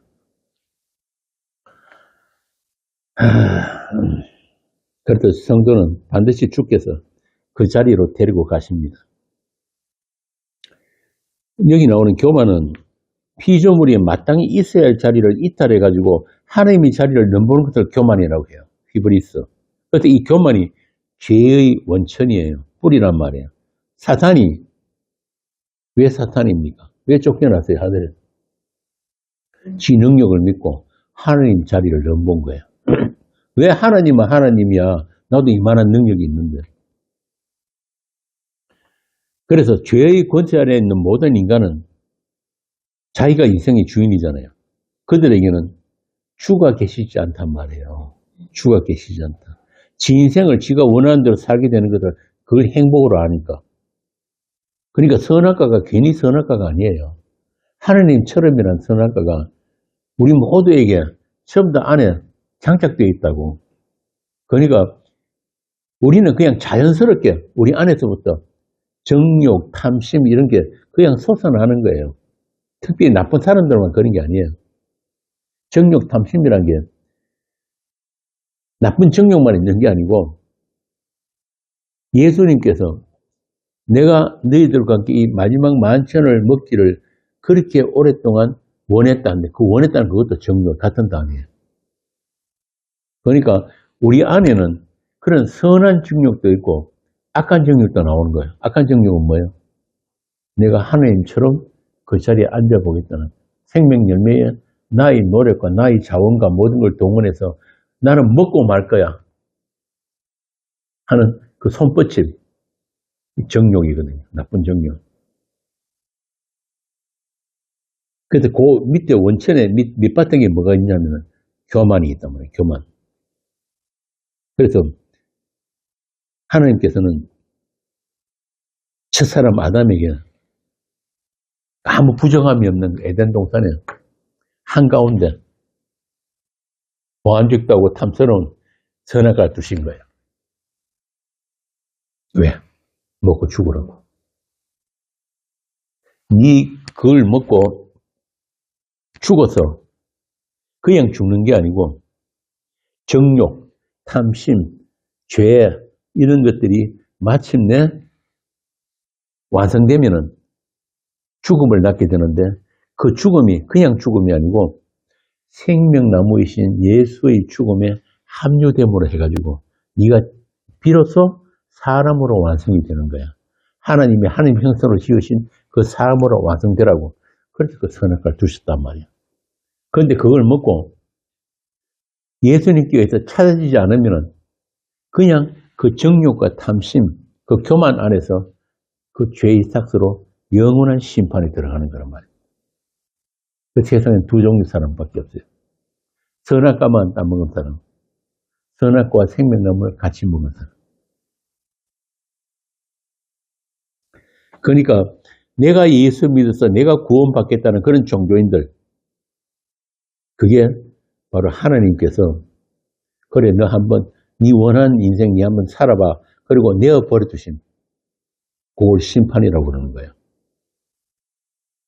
그런데 오늘날 이 기독교는 하나님이든 예수든 교회든 성경이든 뭘 이용해서라도 자기 가치 챙기기.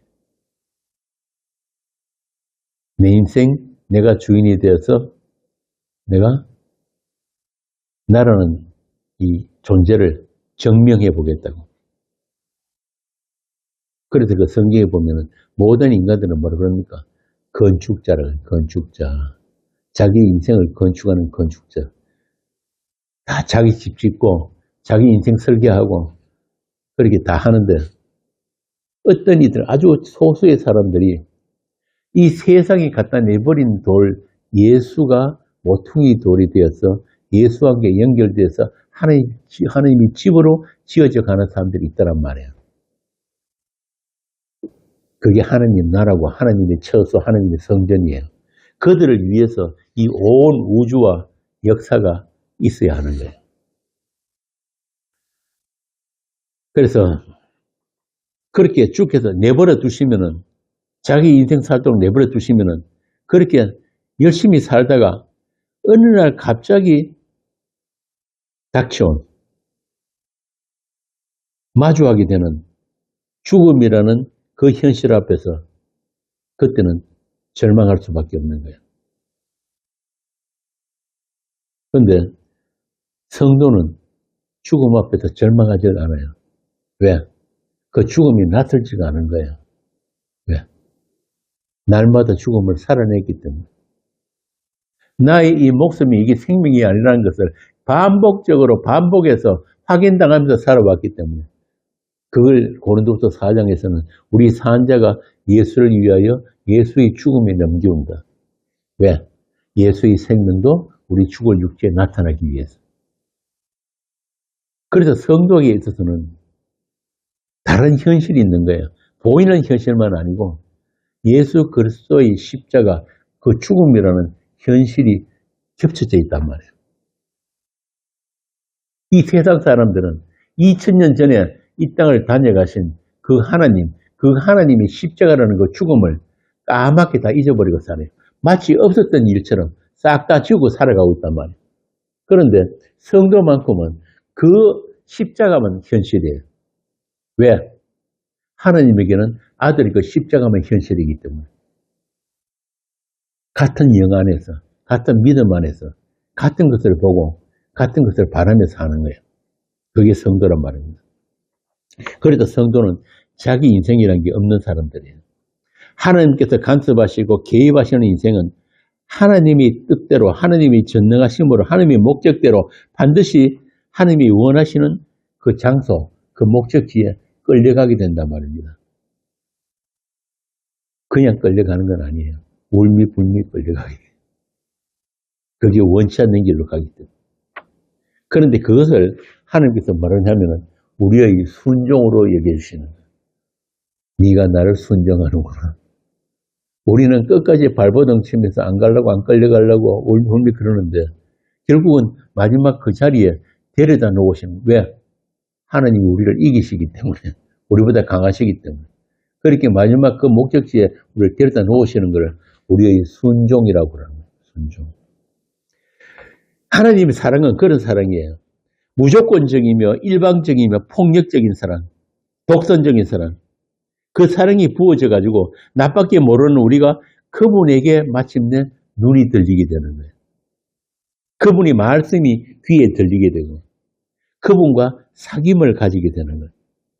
이걸 믿음 안이라고 하는 거예요. 믿음 안. 그리스도 안. 하나님을 안다. 참 놀라운 게 그 신이신 그 하나님께서 우리와 사귐을 가지셨다. 우리와 대화를 하시고 우리를 터치하시고 심지어는 우리가 그분을 만졌다 그러거든요. 요한일서 1장에 보면은 뭐라 그럽니까? 한번 읽어보세요. 요한 사도가 뭐라고 이야기하는지. 요한일서 1장 1절. 에서부터 있는 생명의 말씀에 관하여는 우리가 들은 바요, 눈으로 본 바요, 자세히 보고 우리의 손으로 만진 바요. 기가 막히죠. 그 생명의 말씀을 우리가 들었고 보았고 만졌다는 거예요. 이걸 기노스코, 안다. 내가 그 하나님을 안다라고 하는 거예요. 이 안다는 말이 부부간에 한 몸이 되는 그 알미예요. 그 단어를 쓴단 말이에요. 보고, 듣고, 만지고. 그런 우리에게 하나님은 네가 이제 마침내 나를 아는구나, 나를 사랑하는구나 라고 여겨주신단 말입니다.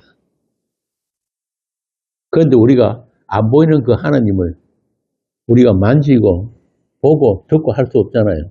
어떻게 합니까? 뭘 통해서? 말씀을 통해서. 그 말씀이 육신이 돼서 이 땅을 다녀가셨다고. 그런데 지금도 영으로, 성령으로, 진리의 영으로 우리와 함께 하시는 거예요. 그들만 하나님께서 준비하신 인생을 따로 삽니다. 세상 사람들은 자기 인생 살지만 성도들은 하나님이 준비해 놓으신 인생이 있어요. 그게 뭡니까? 광야 40년. 출애굽한 그 이스라엘이 광야에서 40년 동안 광야를 헤매다 가잖아요. 그 광야에서, 그 광야가 하나님이 어떻게 준비하신 광야입니까? 김규신. 그 광야에서 뭐 하라고? 죽으라고. 우리를 죽여서 살리는 곳이 광야인 거예요. 그래서 출애굽한 1세대가 광야에서 다 죽잖아요. 그리고 2세대가 예수를 앞장세워서, 여수를 앞장세워서 약속의 땅에 들어가는 거란 말입니다. 그러니까 여러분 인생 동안에 잘 죽으시면 되는 거예요. 싫지만은 억지로 죽게서 그 예수의 죽음에 넘기우는 그 죽음을 살게 하신단 말입니다. 그런 자들만 마지막 그 죽음을 두려워하지 않게 되는 거예요. 다음 뭡니까? 무례히 행치 아니하고.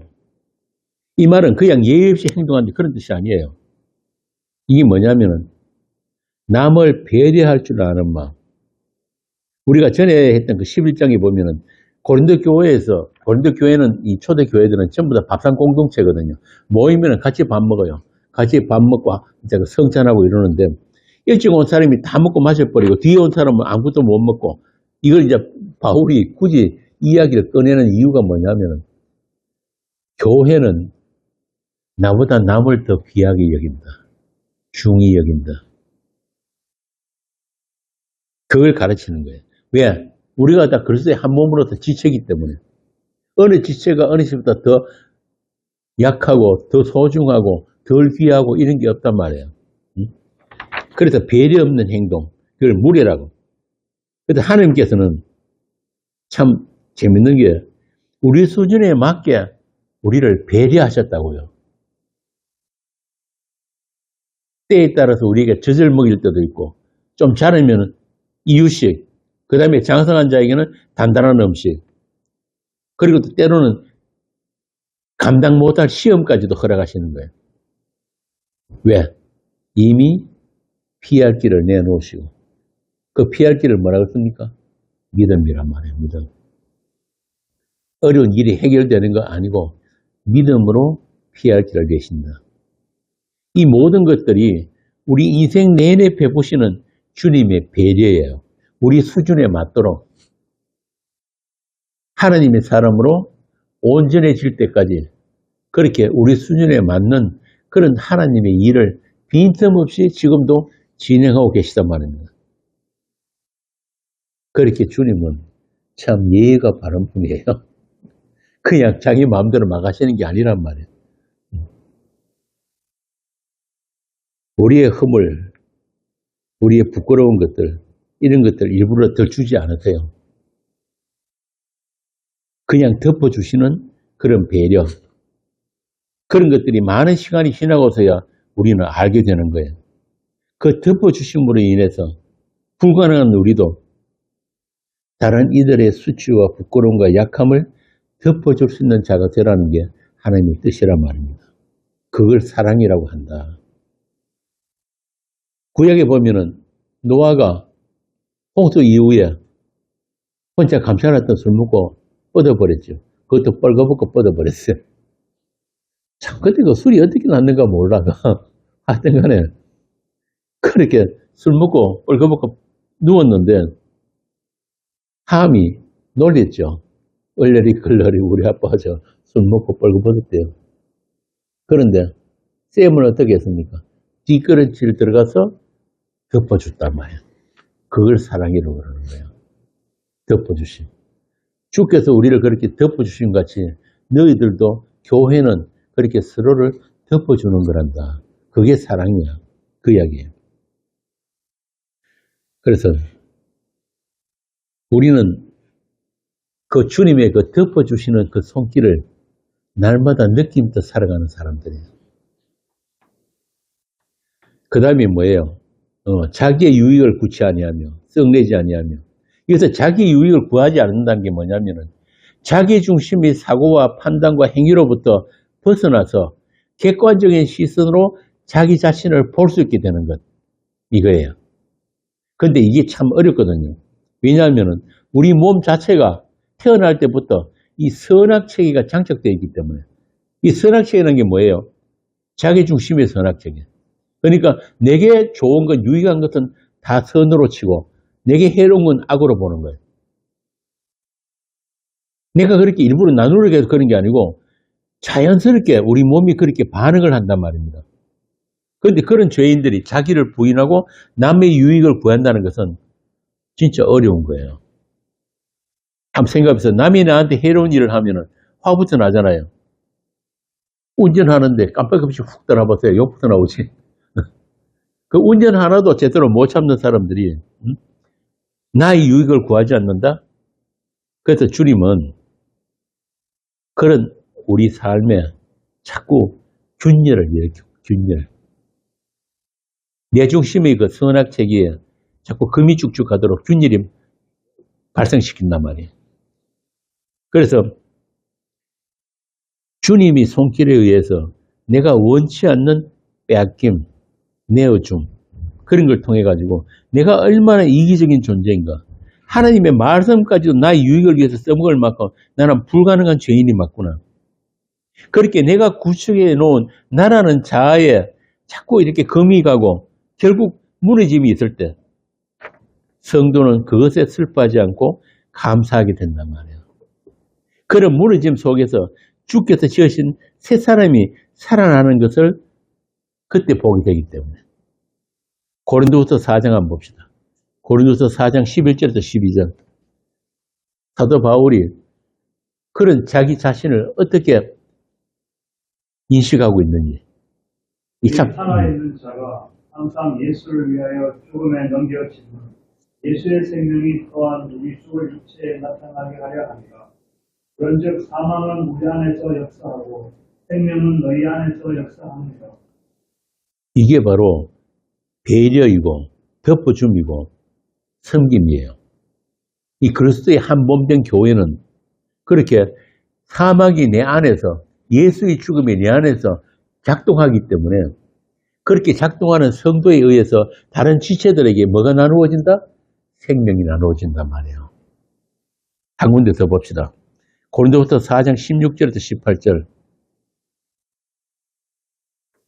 그러므로 우리가 낙심하지 아니하노니 우리의 겉사람은 낡아지나 우리의 속사람은 날로 때워지도다. 우리가 잠시 받는 환난에 경한 것이 지극히 크고 영원한 영광에 충한 것을 우리에게 이루게 하느니 우리가 주목하는 것은 보이는 것이 아니요 보이지 않는 것이니 보이는 것은 잠깐이요 보이지 않는 것은 영원함이라. 이게 성도의 새로운 현실이에요. 복음을 아는 사람들 보면은 입만 벌리면 죄하는 사람들이 있는데 죄로 끝나는 게 아니란 말이에요. 죄 있는 이 육신뿐만 아니고 우리 안에 하나님이 새로 지으신 새 사람이 있어요. 그 새 사람이 말씀의 양육에 의해서 자꾸 자라나게 된단 말입니다. 그래서 그런 사람들만 새 소망을 가지게 되는 거예요. 빨리 내 이 겉모습, 내 육신, 이거 빨리 벗고 하늘의 그 형상으로 하나님이 준비하신 새 사람을, 새 몸을 빨리 입고 싶다. 이제 더 이상 정말 이 불가능한 이 죄와 거짓과 교만과 온갖 것들로 오염되어 있는 이 아담에게서 물려받은 이 몸, 빨리 이거 벗고 이제 주님과 함께 영원히 살 수 있는 그곳, 그 주님과 영원한 사귐, 그 사랑으로 충만한 그곳, 어둠이 없고 빛으로 충만하고 애통함이 없고 죄가 없고 아픔이 없고 그 나라를 소망하게 되는 거예요. 그거는 그냥 이 몸으로 소망하는 게 아니에요. 하나님이 지으신 내 속사람이 만날 그걸로 인해서 신음하고 있단 말이에요. 어서 그날이 오기를.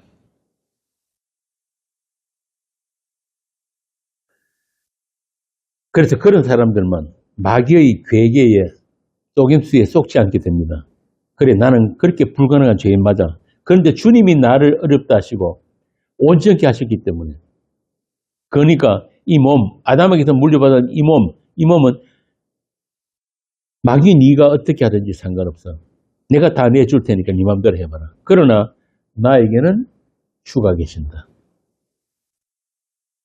그 생명은 그 어떤 피조물도 끊을 수 없는 생명, 그리스도 안에 있는 그 사랑이란 말이에요. 그런데 그 속사람이 없으면은 대부분의 종교인들은 어떻게 합니까? 내가 나를 지키고 나를 깨끗게 하려고 애를 쓰게 되면 계속 나를 따듬고 청소하고 검열하고 그렇게 하면 집 나간 7귀신 불러들이는 거예요. 깨끗이 청소됐다고. 그렇게 내가 나를 지키려고 하지 않는 것, 그게 바로 나의 유익을 구하지 않는 거란 말입니다. 오늘 본문에 나오는 그 이야기예요. 나에게는 주가 계시기 때문에 나를 지키시고 나를 깨끗게 하시고 나를 온전케 하시는 그분이 나의 주님이란 말이에요. 이게 악한 것을 생각하지 않고 악한 것이 틈타지 못하는 거룩한 성도인 것입니다. 자, 이제 6절입니다. 불의를 기뻐하지 않으면 진리와 함께 기뻐하고. 여러분, 우리 카페에도 그 녹취가 올라와 있을 텐데, 대진 모임할 때 의와 불의에 대해서 공부를 했거든요. 성경이 말하는 의가 뭐라고 했습니까? 의가 뭐예요? 우리가 다 어렵지 않은 사람들은 천국 못 가요. 천국은 조그만 흠이 있고 더러움만 있어도 천국 못 가는 거예요. 의인들만 가는 곳이 천국이에요. 그러면 성경에서 말하는 의는 어떤 의예요? 다 잊어버려. 의와 불의, 이거는 다 한 분, 주님과의 관계에서만 정의가 되는 거예요. 일단 여기서 인간들이 정의한 윤리, 도덕이나 이런 사회법 같은 것은 다 빠져야 돼요. 성경에서 말하는 의는 인간들이 그런 선악 기준을 초월한 거란 말이에요. 그러니까 창조주신 하나님이 자기가 지으신 피조물인 인간에게 창조주로서 해야 할 의무와 책임을 다한 상태가 하나님의 의라고 합니다. 그러니까 하나님은 우리가 있기도 전에 하나님이 약속하신 게 있잖아요. 그게 뭐예요? 에베소서 1장 3절에는 아들이 피로 거룩하고 흠이 없는 아들들이 되게 하신다는 그 약속이 먼저 있었단 말이에요. 그러면 하나님이 그 자기 약속대로 그걸 다 온전하게 하나님 홀로 하나님의 전능하심으로만 다 완성했는 것을 우리에게 그저 넘겨주시는 것을 하나님의 의라고 하는 거예요. 그러면 우리의 의는 뭐예요? 응? 그렇지. 면목 없이 나는 그거 받을 자격 없는데, 그리고 아무것도 한 것도 없는데, 내가 어려워져서 내가 할 수 있는 게 아무것도 없었는데 그걸 빈손으로, 면목 없이 빈손으로 그냥 덥석 받는 거예요. 왜? 하나님은 하나님이시기 때문에, 하나님이 다 하신 것을 그냥 나에게 주시기로 하셨기 때문에 내가 그 약속을 내가 믿습니다. 이게 믿음이에요. 그래서 성경에 보면 우리가 어떻게 어렵게 된다 그럽니까? 믿음으로. 그게 그 뜻이에요. 은혜로, 믿음으로. 우리가 하는 에베소서 2장에 보면 그게 나오잖아요. 너희가 하나님의 은혜로 믿음으로 말미암아 구원을 받았으니 이는 너희에서 난 것이 아니오 하나님의 선물이라. 그런즉 자랑 못한다 이 뜻이다. 이게 의예요. 의. 이 의란 말입니다. 그래서 십자가에서 하나님께서 그 약속대로, 창세기 약속대로 하나님의 아들이 이 세상에 오셔서 십자가에서 언약의 피를 흘리셨다. 이게 하나님의 의거든요. 그래서 우리 의는 그 하나님께서 세우신 그 한 분, 주 예수 그리스도의 그 피, 그 언약의 피, 그 다 이루심을 우리가 믿는 것을 우리의 의라고 하는 거예요. 아무 자격 없고 어떤 능력도 없는 죄인들이 오직 하나님의 약속이신 그분의 의를 면목 없이 빈손으로 받는 것, 이것을 성경이 우리의 믿음이라고 하고 의라고 하는 거예요. 믿음으로 의롭게 됨, 이신칭의. 이것만 우리의 의란 말입니다.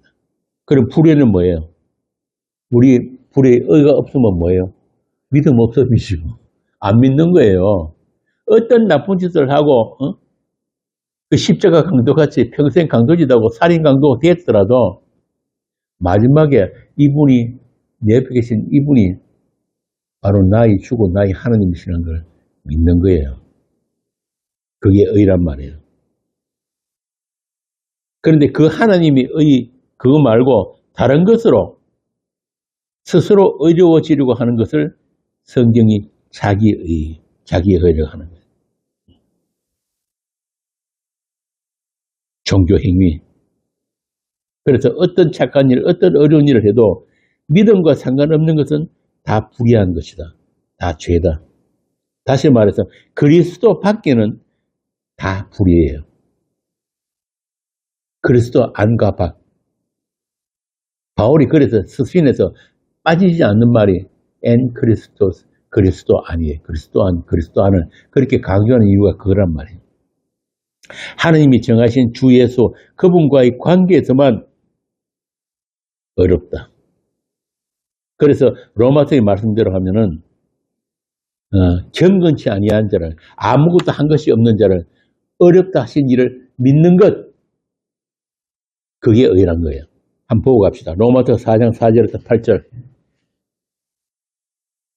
로마서 4장에서 4장 4절에서 8절. 이 다윗의 고백이거든요. 이라는 자에게는 그 삭시 은혜를 여기지 아니하고 보수를 여기지거나 이를 아니할지라도 경건하지 아니한 자들 의롭다 하신 일을 믿는 자에게는 그의 믿음을 의로 여기시나니 이러한 것이 없이 하나님께 의로 여기심을 받는 사람의 고백에 하여 다윗이 말한다. 불법이 사함을 받고 죄가 가려짐을 받는 사람들은 복이 있고 그래서 그 죄를 인정하지 아니하실 사람은 복이 두다함과 같으니. 참 이런 하나님은 세상 사람들이 볼 때는 너무 불공평한 하나님이잖아요. 심지어 불의한 하나님이란 말이에요. 아니 어떤 놈은 똑같이 죄를 짓는데 이 사람은 죄를 죄로 여기지 않는 사람이 있는가 하면은 이쪽에는 네 지은 죄대로 네 행위대로 그대로 가. 그대로 심판. 이게 우리 하나님이에요.